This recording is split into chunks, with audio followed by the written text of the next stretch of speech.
तर मंडळी, आपलं नशीब हे दोन्ही बाजूनं फुटकं निघालं. चला सांगतो ते कसं बरं. तर नमस्कार मंडळी, श्री स्वामी समर्थ.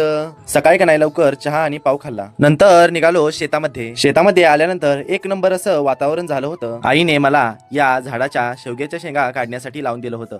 पण याचा आणि माझं 36चा आकडा आहे. आपला आणि याचा कितीतरी मोठा आकडा असला तरी आपल्या आईच्या सांगण्यावरून हा खायला तर लागतोच. नंतर चपाती आणि वांग्याची भाजी खाल्ली. जेवून होतंय का नाही तेवढ्यात शेतामध्ये आंब आणण्यासाठी निघालो. आपली गाडी शेताच्या झाडाखाली लावली, पण बघतोय तर काय शेतामध्ये पूर्ण पाणी साचलं होतं.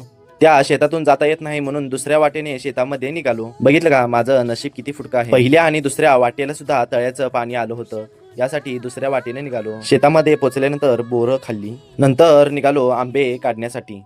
झाडाखाली जाऊन बघतोय तर काय आंबे संपूर्ण जमिनीवरती पडली होती. त्यातील काही 4-5 आंबे गोळा करून काढले. येताना म्हणलं होतं पोत्यातून आंब भरून घेऊन जायचं. बघतोय तर काय हातातून 4-5 आंब घेऊन निघालोय घरी. माझं तर नशीब फुटकच आहे. पहिल्यांदा म्हणजे शेतामध्ये जाण्यासाठी अडचण, दुसरं म्हणजे युट्यूब वरती मिनी ब्लॉग अपलोड करतोय पण तुम्ही फॉलो करत नाही की. बरं ते जाऊन दे, सबस्क्राईब करा की राव.